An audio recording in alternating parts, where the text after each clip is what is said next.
Hello friends, Radhe Radhe. आज हम सुनेंगे पूर्णमासी व्रत कथा। द्वापर युग में एक समय की बात है कि यशोदा जी ने कृष्ण से कहा, हे कृष्ण, तुम सारे संसार के उत्पन्न करता, पोषण तथा उसके सहार करता हो।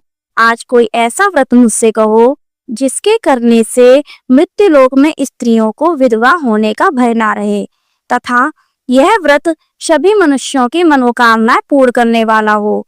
श्री कृष्ण कहने लगे, हे माता, तुमने अति सुंदर प्रश्न किया है। मैं तुमसे ऐसे ही व्रत को सविस्तार कहता हूँ। सौभाग्य की प्राप्ति के लिए स्त्रियों को द्वात्रिशत अर्थात 32 पूर्णिमाओं का व्रत करना चाहिए। इस व्रत के करने से स्त्रियों को सौभाग्य संपत्ति मिलती है। यह व्रत अचर सौभाग्य को देने वाला एवं भगवान शंकर के प्रति मनुष्य मात्र की भक्ति को बढ़ाने वाला है। यशोदा जी कहने लगी, हे कृष्ण, सर्वप्रथम इस व्रत को मृत्यु लोक में किसने किया था, इसके विषय में विस्तार पूर्वक मुझसे कहो। श्री कृष्ण कहने लगे कि इस भूमंडल पर एक अत्यंत प्रसिद्ध राजा चंद्रहास से पालित अनेक प्रकार के रत्नों से परिपूर्ण कार्तिका नाम की एक नगरी थी। वहां पर धनेश्वर नाम का एक ब्राह्मण था और उसकी स्त्री अति सुशील रूपवती थी। दोनों ही उस नगरी में बड़े प्रेम के साथ रहते थे। घर में धन धान्य आदि की कमी नहीं थी। उनको एक बड़ा दुख था कि उनके कोई संतान नहीं थी। इस दुख से वह अत्यंत दुखी रहते थे। एक समय एक बड़ा तपस्वी योगी उस नगरी में आ गया। वह योगी उस ब्राह्मण के घर को छोड़कर अन्य सब घरों से भिक्षा लाकर भोजन किया करता था। रूपवती से वह भिक्षा नहीं लिया करता था। उस योगी ने एक दिन रूपवती से भिक्षा न लेकर किसी अन्य घर से भिक्षा लेकर गंगा किनारे जाकर भिक्षान्न को प्रेम पूर्वक खा रहा था कि धनेश्वर ने योगी का यह सब कार्य किसी प्रकार से देख लिया। अपनी भिक्षा के अनादर से दुखी होकर धनेश्वर योगी से बोला, महात्मन, आप सब घरों से भिक्षा लेते हैं परंतु मेरे घर की भिक्षा कभी नहीं लेते, इसका क्या कारण है? योगी कहने लगा कि निपुत्री के घर की भीख पतितों के अन्न के तुल्य होती है और जो पतितों का अन्न खाता है वह भी पतित हो जाता है। चूंकि तुम निपुते हो अतः पतित हो जाने के भय से मैं तुम्हारे घर की भिक्षा नहीं लेता हूँ।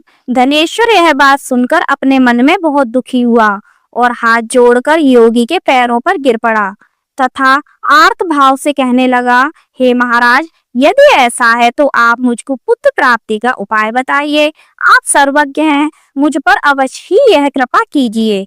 धन की मेरे घर में कोई कमी नहीं परंतु मैं पुत्र न होने के कारण अत्यंत दुखी हूँ।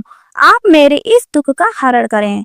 आप सामर्थ्यवान हैं। यह सुनकर योगी कहने लगा, हे ब्राह्मण, तुम चंडी की आराधना करो। घर आकर उसने अपनी स्त्री से सब वृत्तांत कहा और स्वयं तप के निमित्त वन में चला गया। वन में जाकर उसने चंडी की उपासना की और उपवास किया। चंडी ने 16वें दिन उसको स्वप्न में दर्शन दिया और कहा, हे धनेश्वर, जा, तेरे पुत्र होगा परंतु वह 16 वर्ष की आयु में ही मृत्यु को प्राप्त हो जाएगा। यदि तुम दोनों स्त्री पुरुष 32 पूर्णमासियों का व्रत विधि पूर्वक करोगे तो वह दीर्घ आयु हो जाएगा। जितनी तुम्हारी सामर्थ्य हो आटे के दिए बनाकर शिव जी का पूजन करना, परंतु पूर्णमासी को 32 हो जाने चाहिए। प्रातः काल होने पर इस स्थान के समीप ही तुम्हें एक आम का वृक्ष दिखाई देगा। उस पर तुम चढ़कर एक फल तोड़कर शीघ्र अपने घर चले जाना। अपनी स्त्री से सब वृत्तांत कहना। ऋतु स्नान के पश्चात वह स्वच्छ होकर श्री शंकर जी का ध्यान करके उस फल को खा लेगी। तब शंकर भगवान की कृपा से उसको गर्भ हो जाएगा। जब वह ब्राह्मण प्रातः काल उठा तो उसने उस स्थान के पास ही एक आम का वृक्ष देखा और उस पर चढ़कर उस फल को तोड़ने का प्रयत्न किया, परंतु वृक्ष पर कई बार प्रयत्न करने पर भी वह न चढ़ पाया। तब तो उस ब्राह्मण को बहुत चिंता हुई और विघ्न विनाशक श्री गणेश जी की वंदना करने लगा। हे दयानिधे, हे दयाविंदो, अपने भक्तों के विघ्नों का नाश करके उनके मंगल कार्य को करने वाले, दुष्टों का नाश करने वाले, रिद्धि सिद्धि कर देने वाले, आप मुझको कृपा करके इतना बल दें कि मैं अपनी मनोकामना को पूर्ण कर सकूं। इस प्रकार गणेश जी की प्रार्थना करने पर उनकी कृपा से धनेश्वर वृक्ष पर चढ़ गया और उसने एक अति सुंदर आम का फल देखा। उसने सोचा कि जो वरदान से फल मिला था वह यह है और कोई फल दिखाई नहीं देता।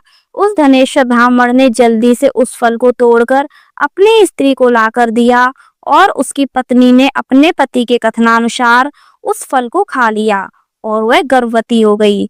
देवी जी की असीम कृपा से उसके एक अत्यंत सुंदर पुत्र उत्पन्न हुआ, जिसका नाम उन्होंने देवीदास रखा। माता पिता के हर्ष और शोक के साथ वह बालक शुक्ल पक्ष के चंद्रमा की भांति अपने पिता के घर में बढ़ने लगा। भवानी की कृपा से वह बालक बहुत ही सुंदर, सुशील और विद्या पढ़ने में बहुत ही निपुण हो गया। दुर्गा जी की आज्ञा अनुसार उसकी माता ने द्वादशांत 32 पूर्णमासी का व्रत रखना प्रारंभ कर दिया, जिससे उसका पुत्र बड़ी आयु वाला दीर्घायु हो जाए। 16वां वर्ष लगते ही देवीदास के माता पिता को बड़ी चिंता हो गई कि कहीं उनके पुत्र की इस वर्ष मृत्यु ना हो जाए। इसलिए उन्होंने अपने मन में विचार किया कि यदि यह दुर्घटना उनके सामने हो गई तो वे इसे कैसे सहन कर सकेंगे। अस्तु उन्होंने देवीदास के मामा को बुलाया और कहा कि हमारी इच्छा है कि देवीदास 1 वर्ष तक काशी में जाकर विद्या अध्ययन करे और उसको अकेला भी नहीं छोड़ना चाहते, इसलिए साथ में तुम चले जाओ और 1 वर्ष के पश्चात इसको वापस लौटा लाना।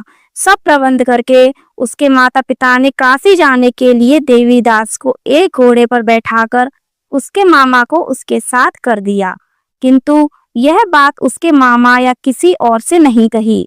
धनेश्वर ने सपत्नीक अपने पुत्र की मंगल कामना तथा दीर्घायु के लिए भगवती दुर्गा की आराधना और पूर्णमासियों का व्रत करना आरंभ कर दिया। इस प्रकार बराबर 32 पूर्णमासी का व्रत पूरा किया। कुछ समय पश्चात एक दिन वह दोनों मामा और भांजा मार्ग में रात्रि बिताने के लिए किसी ग्राम में ठहरे हुए थे। उस दिन उस गांव में एक ब्राह्मण की अत्यंत सुंदर, सुशील, विदुषी और गुणवती कन्या का विवाह होने वाला था। जिस धर्मशाला के अंदर वर और उसकी बारात ठहरी हुई थी, उसी धर्मशाला में देवीदास और उसके मामा भी ठहरे हुए थे। संयोगवश कन्या को तेल आदि चढ़ाकर मंडप आदि का कृत्य किया गया तो लग्न के समय वर को धनुर्वात हो गया। अस्तु वर के पिता ने अपने कुटुंबियों से परामर्श करके निश्चय किया कि यदि देवीदास मेरे पुत्र जैसा ही सुंदर है, मैं इसके साथ ही लग्न करा दूं और बाद में विवाह के अन्य कार्य मेरे लड़के के साथ हो जाएंगे। ऐसा सोचकर वह देवीदास के मामा से जाकर बोला कि तुम थोड़ी देर के लिए अपने भांजे को हमें दे दो, जिससे विवाह व लग्न का शव कृत्य सुचारू रूप से हो सके। तब उसका मामा कहने लगा कि जो कुछ भी मधुपर्क आदि कन्यादान के समय वर को मिले वह सब हमें दे दिया जाए, तो मेरा भांजा इस बारात का दूल्हा बन जाएगा। यह बात वर के पिता के स्वीकार कर लेने पर उसने अपना भांजा वर करने को भेज दिया और उसके साथ शव विवाह कार्य रात्रि में विधि पूर्वक संपन्न हो गया। पत्नी के साथ वह भोजन न कर सका और अपने मन में सोचने लगा कि न जाने यह किसकी स्त्री होगी। वह एकांत में इसी सोच में गर्म निश्वास छोड़ने लगा तथा उसकी आंखों में आंसू भी आ गए। तब वधू ने पूछा कि क्या बात है, आप इतने उदासीन व दुखी क्यों हो रहे हैं। तब उसने सब बातें जो वर के पिता व उसके मामा में हुई थी उसको बतला दी। तब कन्या कहने लगी कि यह ब्रह्म विवाह के विपरीत कैसे हो सकता है। देव, ब्राह्मण और अग्नि के सामने मैंने आपको ही अपना पति बनाया है, इसलिए आप ही मेरे पति हैं। मैं आपकी ही पत्नी रहूंगी, किसी अन्य की कदापि नहीं। तब देवीदास ने कहा, ऐसा मत करिए, क्योंकि मेरी आयु बहुत थोड़ी है। मेरे पश्चात आपकी क्या गति होगी, इन सब बातों को अच्छी तरह विचार कर लो। परंतु यह दृढ़ विचार वाली स्त्री बोली कि जो आपकी गति होगी वही मेरी गति होगी। हे स्वामी, आप उठिए और भोजन करिए, आप निश्चय ही भूखे होंगे। इसके बाद देवीदास और उसकी पत्नी दोनों ने भोजन किया तथा शेष रात्रि भी वे सोते रहे। प्रातःकाल 4 बजे देवीदास ने भी पत्नी को 3 नगों से जड़ी हुई एक अंगूठी दी, एक रूमाल दिया और बोला, हे प्रिय, इसे लो और संकेत समझकर स्थिर चित्त हो जाओ। मेरा मरण और जीवन जानने के लिए एक पुष्प वाटिका बना लो, उसमें सुगंधि वाली एक नव मल्लिका लगा लो उसको प्रतिदिन जल से सींचा करो और आनंद के साथ खेलो कूदो तथा उत्सव मनाओ। जिस समय और जिस दिन मेरा प्राणांत होगा ये फूल सूख जाएंगे और जब ये फिर हरे भरे हो जाएं तो जान लेना कि मैं जीवित हूँ। यह बात निश्चय करके समझ लेना, इसमें कोई संशय नहीं है। यह समझाकर वह चला गया। प्रातः काल होते ही वहां पर बाजे गाजे बजने लगे और जिस समय विवाह के कार्य समाप्त करने के लिए वर तथा सब बाराती मंडप में आए तो कन्या ने वर को भली प्रकार से देखकर अपने पिता से कहा कि यह मेरा पति नहीं है, मेरा पति वही है जिसके साथ रात्रि में मेरा पाणिग्रहण हुआ था। इसके साथ मेरा विवाह नहीं हुआ है। यदि वह वही है तो बताएं कि मैंने इसको क्या दिया। मधुपर्क और कन्यादान के समय जो मैंने भूषण आदि दिए थे उन्हें दिखाएं तथा रात में मैंने क्या गुप्त बातें की थी वह सब सुनाएं। पिता ने उसके कथनानुसार वर को बुलवाया। कन्या की यह बातें सुनकर वह कहने लगा कि मैं कुछ नहीं जानता। इसके पश्चात लज्जित होकर वह अपना सा मुंह लेकर चला गया और सारी बारात भी अपमानित होकर वहां से लौट गई। भगवान श्री कृष्ण बोले, हे माता, इस प्रकार देवीदास काशी विद्याध्ययन के लिए चला गया। जब कुछ समय बीत गया तो काल से प्रेरित होकर एक सर्प रात्रि के समय उसको डसने के लिए वहां पर आया। उस विषधर के प्रभाव से उसके शयन का स्थान चारों ओर से विष की ज्वाला से विषैला हो गया, परंतु व्रतराज के प्रभाव से उसको काटने ना पाया, क्योंकि पहले ही उसकी माता ने द्वात्रिशंत 32 पूर्णिमा का व्रत कर रखा था। इसके बाद मध्याह्न के समय स्वयं काल वहां पर आया और उसके शरीर पर पड़ा। भगवान की कृपा से उसी समय पार्वती जी के साथ श्री शंकर जी वहां पर आ गए। उसको मूर्छित दशा में देखकर पार्वती जी ने भगवान शिव जी से प्रार्थना की कि महाराज, इस बालक की माता ने पहले 32 पूर्णिमा का व्रत किया था, जिसके प्रभाव से हे भगवान आप इसको प्राणदान दें। भवानी के कहने पर भक्त वत्सल भगवान श्री शिव जी ने उसको प्राणदान दे दिया। इस व्रत के प्रभाव से ही काल मृत्यु को छोड़ देना पड़ा और वह स्वस्थ होकर बैठ गया। उधर उसकी स्त्री उसके काल की प्रतीक्षा किया करती थी। जब उसने देखा कि उस पुष्प वाटिका में पत्र पुष्प कुछ भी नहीं रहे तो उसको अत्यंत आश्चर्य हुआ और जब वह वैसी ही हरी भरी हो गई तो वह जान गई कि वह जीवित हो गए हैं। यह देखकर वह बहुत प्रसन्न मन से अपने पिता से कहने लगी कि पिताजी, मेरे पति जीवित हैं, आप उनको ढूंढिए। जब 16वां वर्ष व्यतीत हो गया तो देवदास भी अपने मामा के साथ काशी से चल दिया। इधर उसके ससुर उसको ढूंढने के लिए अपने घर से जाने वाले ही थे कि वह दोनों मामा भांजे वहां पर आ गए। उसको आया देखकर उसका ससुर बड़ी प्रसन्नता के साथ उसको अपने घर में ले गया। उस समय नगर के निवासी भी वहां इकट्ठे हो गए और सबने निश्चय किया कि अवश्य ही इसी बालक के साथ इस कन्या का विवाह हुआ था। उस बालक को जब कन्या ने देखा तो पहचान लिया और कहा कि यह तो वही है जो संकेत करने गया था।